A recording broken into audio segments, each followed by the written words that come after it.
Halloween night, Will's sort of shadow.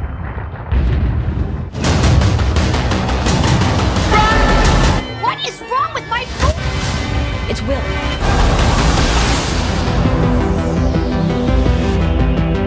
Hello friends, welcome back to the my channel. और आज मैं आप लोगों के लिए स्ट्रेंजर थिंग्स सीजन 1 की एक्सप्लेनेशन लेकर आया हूं। अब जैसा कि आप लोग जानते हैं, सीजन 1 में टोटल 8 एपिसोड थे, जिन्हें मैंने टोटल 2 वीडियो में कवर किया। लेकिन सीजन 2 में हमें टोटल 9 एपिसोड देखने को मिलेंगे। इसीलिए सीजन 2 को एक्सप्लेन करने के लिए मैं टोटल 3 वीडियो बनाऊंगा और हर वीडियो में मैं 3 एपिसोड की कहानी को कवर करूंगा। अब वीडियो शुरू करने से पहले अगर आप इसकी स्टोरी को ठीक ढंग से समझना चाहते हैं तो इसकी सीजन 1 की एक्सप्लेनेशन जरूर देखें, जिसका लिंक आपको आई बटन और डिस्क्रिप्शन में मिल जाएगा।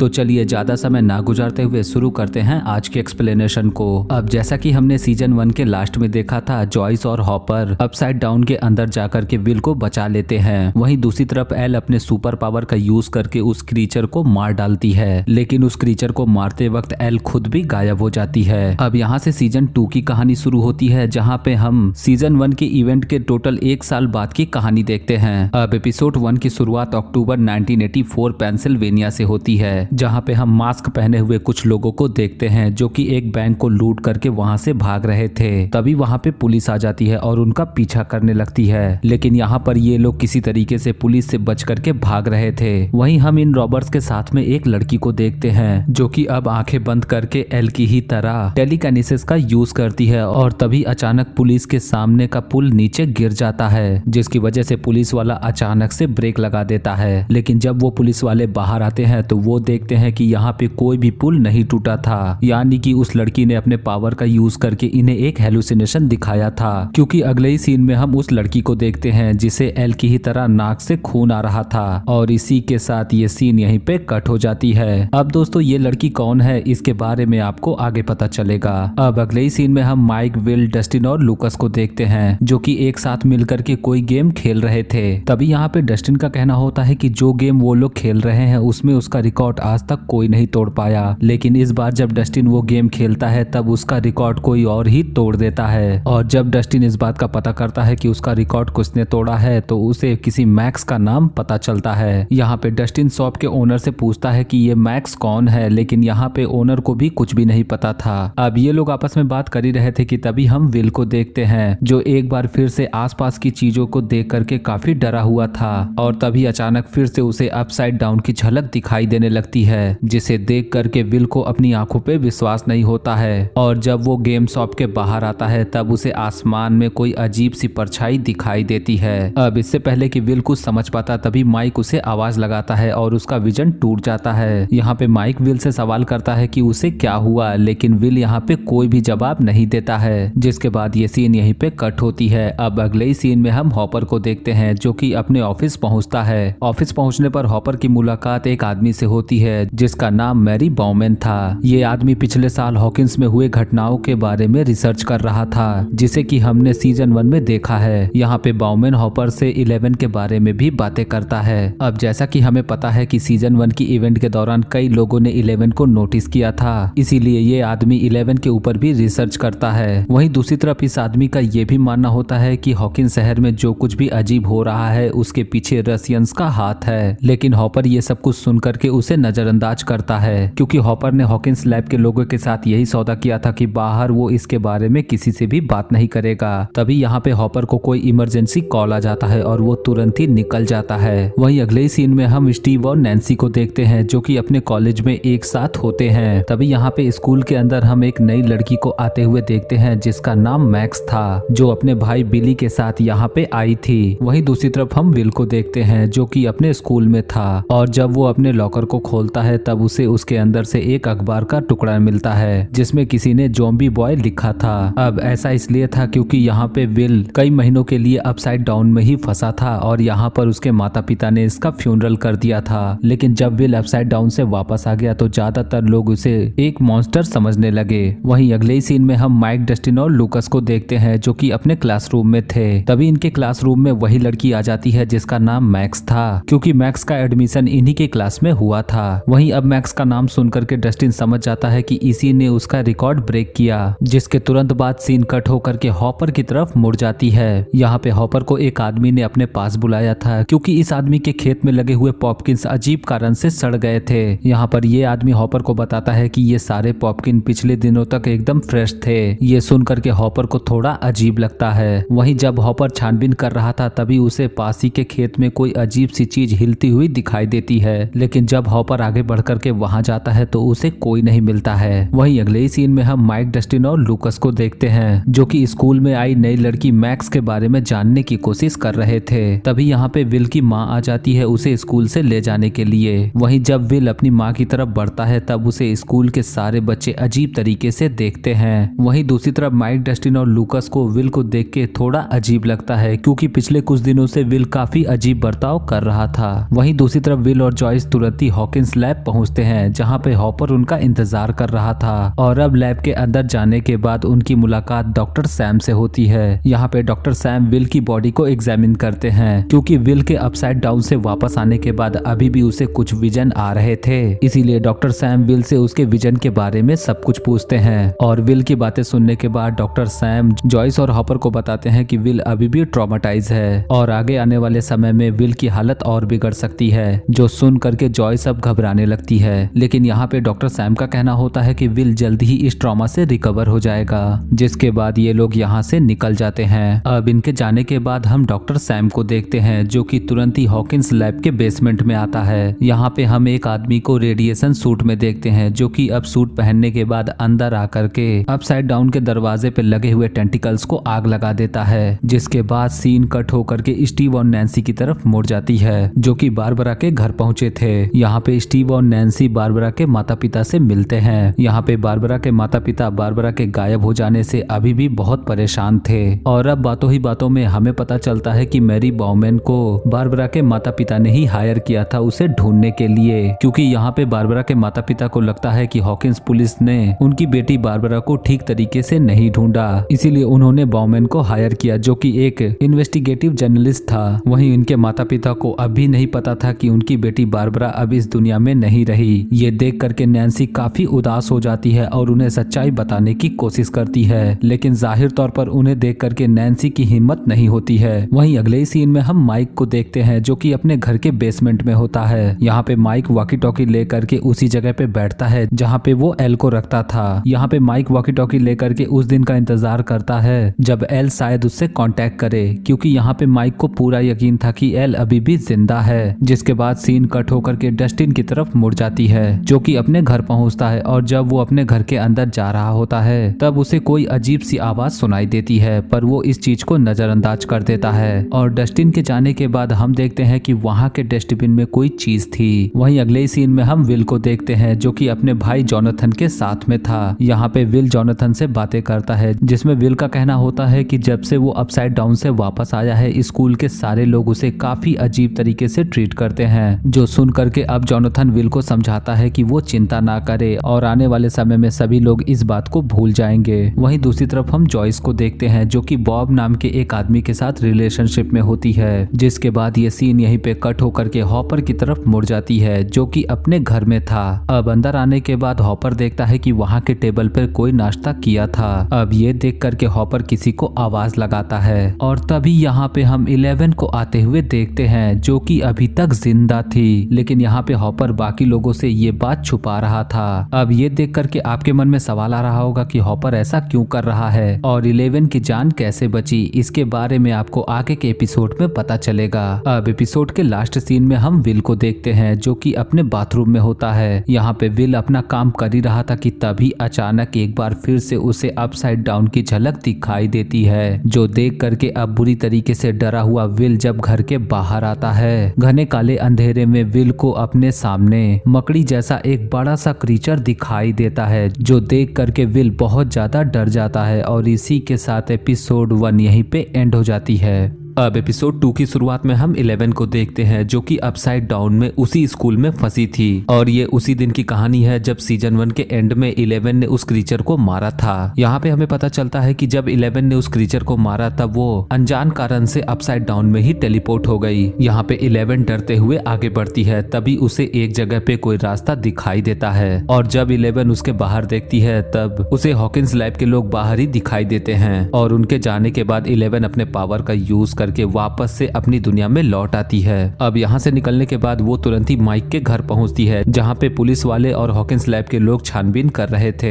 यहाँ पे 11 खिड़की के पास छुप करके माइक को देख रही थी, तभी उसकी नजर खिड़की पे पड़ जाती है। अब इससे पहले कि माइक उसे देख पाता, एल वहाँ से निकल करके पास ही के जंगल में छुप जाती है क्योंकि यहाँ पे 11 को रियलाइज हो गया था कि जब तक वो माइक और उनके दोस्तों के साथ रहेगी उनके ऊपर खतरा बढ़ता रहेगा, इसीलिए वो चुपचाप जंगल की तरफ निकल जाती है। जिसके बाद सीन कट होकर के प्रेजेंट समय में मुड़ जाती है और अब हम हॉपर को देखते हैं जो कि एल के साथ में था। अब बातचीत के दौरान 11 हॉपर से बोलती है बाहर जाने के लिए, पर यहाँ पे हॉपर इसके लिए मना कर देता है क्योंकि उसका कहना होता है कि जितना वो लोगों के सामने आएगी उतना ही उसके ऊपर खतरा रहेगा। यहाँ पे हॉपर 11 को बताता है कि सही वक्त आने पे वो बाहर जा सकती है, जिस बात के लिए 11 भी मान जाती है। वहीं अगले ही सीन में हम जॉयस और विल को देखते हैं। यहाँ पे विल तैयार होकर के स्कूल के लिए निकल रहा था, तभी जॉयस की नजर विल की एक ड्राइंग पे पड़ती है जिस ड्राइंग में एक बड़ी सी मकड़ी जैसा मॉन्स्टर था जिसे विल ने अपने विजन में देखा था। अब ये देख करके जॉयस विल से सवाल करती है कि ये आखिर क्या है, लेकिन यहाँ पे विल इस बात को छुपा लेता है। वहीं दूसरी तरफ डस्टिन, लूकस और माइक भी यही अजीब सा कॉस्ट्यूम पहन करके स्कूल पहुंच जाते हैं। अब ये सब कुछ देख करके स्कूल के बाकी बच्चे इनका मजाक बना रहे थे, तभी वहाँ पे मैक्स आ जाती है और यहाँ पे डस्टिन और लूकस उससे बात करने की कोशिश करते हैं, लेकिन डस्टिन यहाँ पे लूकस को रोक देता है क्योंकि अभी तक उन्हें मैक्स के बारे में कुछ भी नहीं पता। जिसके तुरंत बाद सीन कट होकर के हॉकिंस लैब की तरफ मुड़ जाती है। यहाँ पर हम एक आदमी को देखते हैं जो कि रेडिएशन सूट पहन करके अपसाइड डाउन वाले रास्ते से अंदर चला जाता है। यहाँ पे इस आदमी के पास एक कैमरा था जिसके जरिए हॉकिंस लैब के लोग अपसाइड डाउन की झलक देख रहे थे। ये आदमी वहाँ पहुँच करके वहाँ के कम्युनिकेशन सिस्टम को सेटअप करता है ताकि हॉकिंस लैब के लोग यहाँ के बारे में और भी जान सके। वहीं दूसरी तरफ हम डॉक्टर सैम को देखते हैं जो कि विल की बॉडी को एग्जामिन करते हुए लिया हुआ वीडियो देख रहे थे, जिसमें विल की बातें सुनने के बाद अब डॉक्टर सैम काफी ज्यादा परेशान लग रहे थे और ये देखने के बाद अब हमें समझ में आता है कि जरूर डॉक्टर सैम कुछ तो छुपा रहे थे। वहीं दूसरी तरफ हम स्टीव और नैन्सी को देखते हैं जो कि अपने स्कूल की लाइब्रेरी में थे। यहाँ पे नैन्सी स्टीव को बोलती है कि उन्हें बारबरा के माता पिता को उसकी मौत के बारे में बता देना चाहिए, लेकिन ये सुन करके स्टीव इसके लिए मना कर देता है क्योंकि उनका कहना था कि सही वक्त आने पे इस बात का पता चल जाएगा। जिसके बाद सीन कट होकर के जॉयस की तरफ मुड़ जाती है जो कि अब विल की ड्राइंग देख करके काफी ज्यादा डरी हुई थी, इसीलिए वो तुरंत ही हॉपर के पास पहुंच करके उसे वो ड्राइंग दिखाती है। लेकिन यहाँ पे हॉपर का कहना था कि शायद विल सच बोल रहा हो और ये केवल एक रैंडम ड्राइंग हो, लेकिन जॉयस को इस बात पे विश्वास नहीं था। वहीं अगले ही सीन में हम 11 को देखते हैं जो कि हॉपर के घर में थी, जो कि अब घर के अंदर टीवी देख करके अपना समय बिता रही थी और तभी अचानक 11 की नजर पास ही के खिड़की पे पड़ती है। जिसके बाद सीन कट होकर के 11 के फ्लैशबैक की तरफ मुड़ जाती है। यहाँ पे हम देखते हैं कि 11 माइक के घर से निकलने के बाद जंगल के अंदर आ जाती है। यहाँ पे 11 शिकार करके अपना पेट भर रही थी कि तभी वहाँ पे एक बूढ़ा इंसान आ जाता है और वो 11 को देख करके काफी सवाल करने लगता है, लेकिन तभी 11 उसके ऊपर हमला करके उसे बेहोश कर देती है और उसके कपड़े पहन के वहाँ से निकल जाती है। जिसके तुरंत बाद सीन कट होके प्रेजेंट समय में आ जाती है। यहाँ पे 11 ये सब कुछ सोच करके काफी ज्यादा परेशान थी। वहीं अगले सीन में हम हॉपर को देखते हैं जो कि अपने ऑफिस में था, तभी यहाँ पे हॉकिंस का एक और किसान उससे मिलता है और उसका कहना था कि उसके भी खेत के पॉपकिन सब पूरी तरीके से सड़ चुके हैं। जो सुनने के बाद अब हॉपर तुरंत ही उस खेत में पहुंच जाता है। यहाँ पे हॉपर को छानबीन के दौरान खेत के आसपास लगे पेड़ों के ऊपर कोई अजीब चिपचिपी चीज दिखाई देती है, जो देख करके अब हॉपर को कुछ गड़बड़ महसूस होती है। वहीं आज रात हैलोवीन का दिन था, इसीलिए सभी लोग अजीब कॉस्ट्यूम पहन करके पूरे शहर में पार्टी कर रहे थे। वहीं जॉयस बॉब के साथ अपना समय गुजार रही थी। दूसरी तरफ हम जोनाथन और विल को देखते हैं। यहाँ पे जोनाथन विल को माइक के घर के पास ड्रॉप करके चला जाता है। वहीं अगले ही सीन में हम स्टीव और नैन्सी को देखते हैं। यहाँ पे स्कूल के सभी लोग मिल करके एक हैलोवीन पार्टी करते हैं, जिसमें पहली बार स्टीव की मुलाकात बिली से होती है जो कि मैक्स का भाई था। वहीं दूसरी तरफ हम हॉपर को देखते हैं जो कि रात के वक्त भी जंगल के अंदर आसपास के खेतों को ऑब्जर्व कर रहा था। यहाँ पे जब हॉपर आगे बढ़ता है तब उसे आसपास किसी की आवाज सुनाई देती है, लेकिन थोड़ी ही देर बाद उसे पता चलता है कि वो एक छोटा बच्चा था। जिसके बाद हॉपर यहाँ से निकल जाता है। वहीं अगले ही सीन में हम विल, डस्टिन, माइक और लूकस को देखते हैं जो कि हैलोवीन का मजा ले रहे थे और तभी अचानक विल को फिर से कोई विजन दिखाई देता है और एक बार फिर से वो अपने आप को अपसाइड डाउन में पाता है। यहाँ पे घना काला अंधेरा था और विल डरते हुए जब आगे बढ़ता है तब उसकी आंखों के सामने वही बड़ा सा क्रीचर होता है जिसकी ड्राइंग विल ने अपने घर में बनाई थी। यहाँ पे विल उस क्रीचर से डर के पास ही के एक घर में छुप जाता है। अब इससे पहले कि वो क्रीचर विल तक पहुंच पाता तभी माइक आकर के उसे होश में लाता है। जिसके बाद माइक और उसके दोस्त मिलकर के विल को उसके घर ले जाते हैं। वहीं दूसरी तरफ हम जोनाथन को देखते हैं जो कि उस पार्टी में जिसमें स्टीव और नैन्सी थे वहां पहुंच जाता है। अब वहां पहुंच के जोनाथन देखता है कि नैन्सी शराब के नशे में धुत होती है जिसकी वजह से उसके कपड़े भी गंदे हो जाते हैं। ये देखने के बाद जोनाथन तुरंत ही नैन्सी को लेकर के उसके घर आ जाता है और उसे घर तक छोड़ने के बाद वो वहां से निकल जाता है। वहीं दूसरी तरफ विल अपने घर पहुंचने के बाद माइक को अपने विजन के बारे में सब कुछ बताता है। यहाँ पे विल माइक को बताता है कि जहाँ पे वो फंसा था वहाँ के चारों तरफ उसे किसी अजीब से क्रीचर की आवाज सुनाई दे रही थी, लेकिन इससे पहले कि वो कुछ और देख पाता माइक वहाँ आ जाता है और उसका विजन टूट जाता है। अब ये सब कुछ सुनकर के माइक विल से सवाल करता है कि क्या ये सब कुछ सच में हो रहा है या केवल तुम्हारा भ्रम है, जिसपे अभी तक इन दोनों को इसके बारे में कुछ भी नहीं पता था। वहीं अगले ही सीन में हम हॉपर को देखते हैं जो कि अपने घर पहुंचता है और घर पे पहुंचने के बाद वो 11 को आवाज लगाता है, लेकिन यहाँ पे एल हॉपर से काफी ज्यादा गुस्सा होती है क्योंकि वो हैलोवीन के दिन भी इतना लेट आया था। यहाँ पे हॉपर इस बात के लिए 11 से माफी मांगता है, लेकिन यहाँ पे एल काफी ज्यादा गुस्से में थी इसीलिए वो दरवाजा बंद करके एक बार फिर से अपने टेलीकाइनेसिस का यूज करती है और अपने विजन के अंदर वो एक बार फिर से माइक को देख पाती है जो कि अपने घर के अंदर उसी बेसमेंट में होता है जहाँ पे वो एल को रखता था। यहाँ पे माइक वॉकी टॉकी लेकर के 11 के कांटेक्ट करने का इंतजार कर रहा था, जो देख करके एल काफी ज्यादा दुखी हो जाती है और वहीं पे रोने लगती है। जिसके तुरंत बाद ये सीन यहीं पे कट हो जाती है। अब एपिसोड के लास्ट सीन में हम डस्टिन को देखते हैं जो कि हैलोवीन की पार्टी खत्म होने के बाद जब अपने घर में जा रहा था तभी उसको अपने घर के डस्टबिन में फिर से आवाज सुनाई देती है और जब डस्टिन डस्टबिन के अंदर देखता है वो एकदम हैरान रह जाता है और इसी के साथ एपिसोड 2 यहीं पे एंड हो जाती है। अब एपिसोड 3 की शुरुआत में हम डस्टिन को देखते हैं जो कि डस्टबिन में मिली हुई चीज को वो अपने घर में ले आता है और अंदर लाने के बाद जब वो उसे देखता है तो कोई वो अजीब सा जीव था जिसे देख करके डस्टिन भी काफी हैरान था। यहाँ पे डस्टिन इसके बारे में घर में किसी को नहीं बताता है और उसे छुपा के रखता है। वहीं जब रात के वक्त डस्टिन सो रहा था तब हमें वही क्रीचर अजीब तरीके से चिल्लाता हुआ नजर आता है। यहाँ पे ये आवाज एकदम वैसी ही थी जैसे विल ने अपसाइड डाउन के अंदर सुनी थी। ये देख करके हमें साफ समझ आता है कि ये जीव जरूर अपसाइड डाउन से ही आया है। जिसके बाद ये सीन यहीं पे कट होकर के हॉपर की तरफ मुड़ जाती है जो कि एल के साथ में था। यहाँ पे एल एक बार फिर से हॉपर से सवाल करती है कि वो कब बाहर जा सकती है, जिसपे हॉपर का कहना होता है कि वो इस केस को सुलझाने के काफी करीब है, जिसके बाद वो आसानी से बाहर जा सकती है। लेकिन यहाँ पे एल बताती है कि वो काफी समय से ये बात सुन रही है और अब वो जबरदस्ती करने लगती है बाहर जाने के लिए, लेकिन हॉपर इसके लिए मना कर देता है, जिसकी वजह से एल एक बार फिर से हॉपर से गुस्सा हो जाती है। वहीं अगले सीन में हम बॉब को देखते हैं जो कि विल के साथ में था। यहाँ पे बातचीत के दौरान विल बॉब को बताता है अपने विजन के बारे में, जो सुनने के बाद बॉब का कहना होता है कि जो भी चीजें तुम्हें दिखाई देती है उन्हें देख करके डरने के बजाय तुम्हें उसका सामना करना होगा, जिसकी वजह से तुम्हारा डर हमेशा के लिए खत्म हो जाएगा। वहीं अगले ही सीन में हम लूकस को देखते हैं जो कि मैक्स के साथ बातें कर रहा था। यहाँ पे मैक्स लूकस से विल के बारे में पूछती है कि आखिर उसे लोग ज़ॉम्बी बॉय क्यों बोलते हैं, जो सुनने के बाद लूकस मैक्स को विल के बारे में थोड़ी बहुत चीजें बताता है, लेकिन वो अपसाइड डाउन की बात उससे छुपा लेता है क्योंकि यहाँ पे लूकस को अच्छे से पता था कि अगर वो अपसाइड डाउन के बारे में बाहर बातें करेगा तो हॉकिंस लैब के लोग उसे पकड़ लेंगे।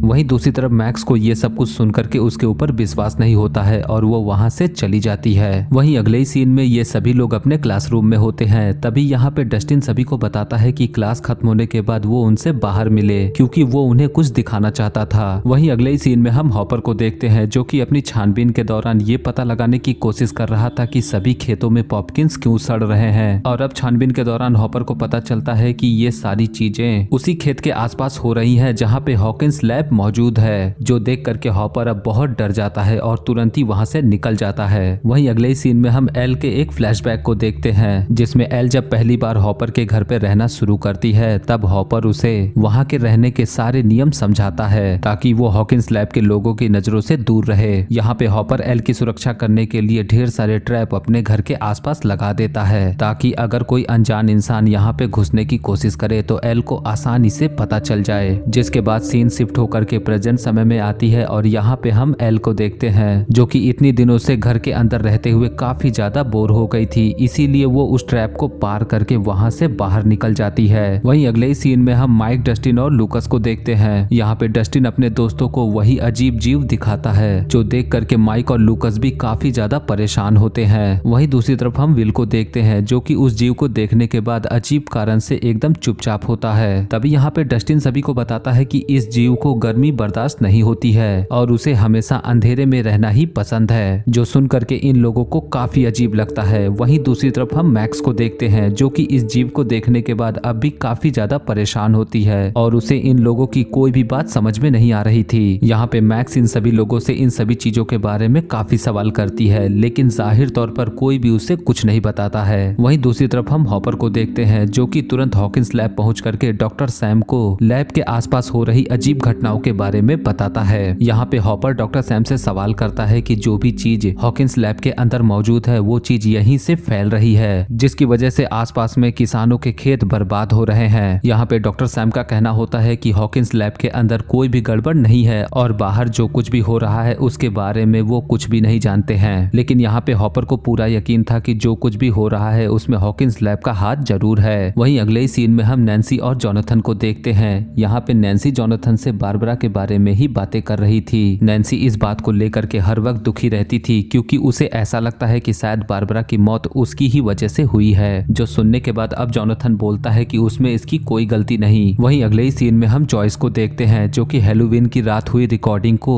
अपनी टीवी में कनेक्ट करके देख रही थी और उसी दौरान जब वो विल की रिकॉर्डिंग को चेक करती है तब उस रिकॉर्डिंग में उसे कुछ अजीब दिखाई देता है जो देख करके जॉयस एकदम सन्न रह जाती है। अब ऐसा इसलिए था क्योंकि हैलोवीन की रात को जब विल को अपसाइड डाउन की झलक दिखाई दी थी तब उसका कैमरा ऑन था और इसी रिकॉर्डिंग में उसे अपसाइड डाउन के उस क्रीचर की झलक दिखाई देती है, जो देख करके जॉयस तुरंत ही एक पेन और पेपर लेकर के उसी सेम क्रीचर की ड्राइंग बना लेती है और उस ड्राइंग को देखने के बाद जॉयस बुरी तरीके से डर जाती है क्योंकि ये एकदम हूबहू वही ड्राइंग थी जिसे विल ने अपने पास बनाया था। ये देख करके जॉयस समझ जाती है कि विल के साथ जरूर कुछ अजीब घट रहा है। जिसके बाद ये सीन यहीं पे कट होकर के माइक, विल, डस्टिन और लूकस की तरफ मुड़ जाती है जो कि अपने स्कूल में मिस्टर क्लार्क को वो अजीब सा जीव दिखाने वाले होते हैं। अब इससे पहले कि डस्टिन मिस्टर क्लार्क को कुछ भी दिखा पाता, माइक वहाँ पे आकर के उस बॉक्स को लेकर के तुरंत वहाँ से निकल जाता है और कमरे के अंदर आने के बाद वो लोग मैक्स को बाहर ही छोड़ करके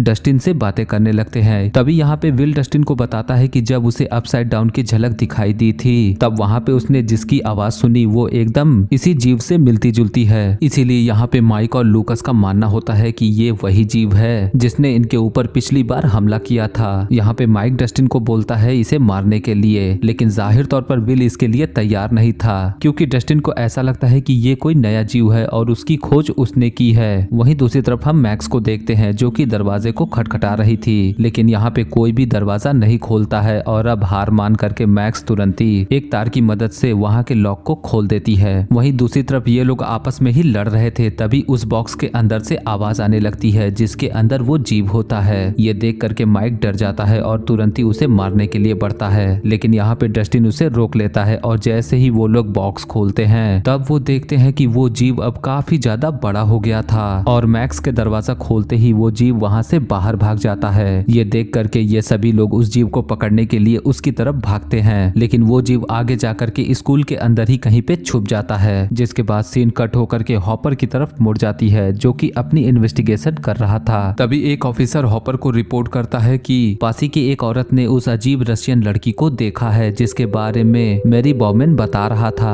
और अब ये सुन करके हॉपर बहुत ज्यादा डर जाता है और वहाँ से तुरंत निकलता है क्योंकि यहाँ पे वो औरत जिसके बारे में बात कर रही थी वो कोई और नहीं बल्कि एल होती है क्योंकि जब एल अपने घर से बाहर निकल के जा रही थी तब इस औरत ने उसे देख लिया था। वहीं अगले ही सीन में हम नैन्सी और जोनाथन को देखते हैं जहाँ पे नैन्सी जोनाथन को बोलती है कि वो अब और इंतजार नहीं कर सकती, इसीलिए वो बारबरा के माता पिता को उसकी मौत की असल सच्चाई बता देगी, जिसके लिए जोनाथन भी मान जाता है और वो तुरंत ही नैन्सी को बारबरा के माता पिता के पास कॉल लगाने को बोलता है और अब नैन्सी तुरंत ही बारबरा की माँ के पास कॉल लगा करके उसे अकेले में मिलने को बुलाती है। इस बात से अनजान की हॉकिंस लैब के लोगों की नजर अब भी उनके ऊपर बनी हुई थी, क्योंकि लैब के लोगों ने उनके घर में अभी भी माइक्रोफोन फिट किया था, जिसकी वजह से वो आसानी से उनकी बातें सुन लेते हैं। वहीं अगले सीन में हम माइक, विल, डस्टिन और लूकस को देखते हैं, जहाँ पे वो सभी लोग मैक्स के साथ मिलकर के उस जीव को ढूंढ रहे थे, लेकिन वो कहीं पे भी नहीं मिलता है। वहीं दूसरी तरफ हम एल को देखते हैं, जो कि अब माइक से मिलने के लिए उसके स्कूल के अंदर पहुंच गई थी। लेकिन जब वो माइक के पास पहुंचती है तब वो माइक और मैक्स को आपस में बातें करते हुए देखती है, जो देख करके अब एल को काफी ज्यादा बुरा लगता है। इसीलिए वो गुस्से में मैक्स को स्केटबोर्ड से नीचे गिरा देती है। यहाँ पे मैक्स को समझ में नहीं आता है कि वो आखिर नीचे कैसे गिरी, लेकिन ये जानने के बाद माइक अपने आसपास तुरंत देखने लगता है, क्योंकि उसे ऐसा लगता है कि जरूर एल उसके आसपास ही मौजूद है। लेकिन जब तक माइक वहाँ से बाहर आता है, एल वहाँ से जा चुकी थी। वहीं अगले ही सीन में हम जॉयस को देखते हैं, जो कि अब उस क्रीचर के बारे में पता लगने के बाद तुरंत विल के स्कूल में कॉल करती है। लेकिन स्कूल के लोगों का कहना होता है कि बच्चे यहाँ से निकल चुके हैं, जो सुन करके जॉयस सब परेशान हो जाती है और वो तुरंत ही स्कूल के लिए निकलती है। वहीं दूसरी तरफ हम विल को देखते हैं, जो कि उस जीव को ढूंढ रहा था, और जब वो बाथरूम के अंदर आता है तब उसे वो जीव वहाँ पे मिल जाता है, और ये बात विल वॉकी टॉकी के जरिए सभी को बता देता है। वहीं दूसरी तरफ हम देखते हैं कि वो क्रीचर वहाँ से भी भाग जाता है, लेकिन आगे जाने पर डस्टिन को वो मिल जाता है। अब यहाँ पे डस्टिन को अच्छे से पता था कि अगर माइक और उन लोगों की नजर इसके ऊपर पड़ गई तो वो उसे मार डालेंगे, इसीलिए डस्टिन उसे बचाने के लिए अपने कैप में छुपा लेता है, और वो सभी से झूठ बोल देता है कि वो जीव यहाँ से भाग गया। अब एपिसोड के लास्ट सीन में हम विल को देखते हैं, जो कि स्कूल के अंदर मौजूद था। तभी उसे अपसाइड डाउन की झलक एक बार फिर से दिखाई देने लगती है, और जब विल डरते हुए आगे बढ़ता है तब उसके सामने वही क्रीचर आता है, जो कि हमेशा विल को दिखाई देता था। अब ये देखने के बाद विल को बॉब की बात याद आती है, जिसमें उसने बताया था कि जो भी चीज तुम्हें डरा रही है, तुम्हें उससे डरना नहीं है बल्कि उसका सामना करना है। इसीलिए यहाँ पे विल डरने के बजाय उस क्रीचर से सवाल करता है और वहां से जाने को बोलता है, लेकिन वो क्रीचर जाने के बजाय विल के ऊपर ही हमला करके उसे पोजेस करने लगता है। और इसी के साथ एपिसोड 3 यहीं पे एंड हो जाती है। तो दोस्तों, ये थी मेरी सीजन 2 के 3 एपिसोड की कहानी, और अब तक हम कई चीजों को समझ पाए हैं, जैसे विल के अपसाइड डाउन से लौटने के बाद भी अभी भी उसे कुछ विजन आ रहे थे। अब पर्सनली मेरे हिसाब से ये कोई विजन नहीं है बल्कि असलियत में हो रहा है, और इस बात का पता हमें उस रिकॉर्डिंग से चलता है जिसे जॉयस देखती है, और उस रिकॉर्डिंग में हम इस क्रीचर के शैडो को आसानी से देख सकते हैं। वहीं हमें ये भी कंफर्म हो जाता है कि हॉकिंस लैब के लोग जरूर कोई बड़ी बात इन सभी लोगों से छुपा रहे हैं। वहीं दोस्तों, बात करते हैं डस्टिन को मिले उस अजीब से जीव की, तो ये भी कंफर्म हो गया है कि वो भी अपसाइड डाउन से ही आया है, और शायद से वो उसी क्रीचर का बच्चा है जिसे हमने सीजन 1 के दौरान देखा था, और इस जीव को सीरीज में डेमोगॉर्गन बुलाया गया है। अब जैसा कि मेरे सीजन 1 की एक्सप्लेनेशन में कहीं भी मैंने इसका नाम नहीं लिया, लेकिन आगे आने वाली वीडियोस में हम इसे इसके नाम से ही बुलाएंगे, ताकि आगे की स्टोरी समझने में हमें आसानी हो। अब आगे की स्टोरी हम इसके अगले वीडियो में जानेंगे, जो कि मैं बहुत ही जल्द लेकर आऊंगा।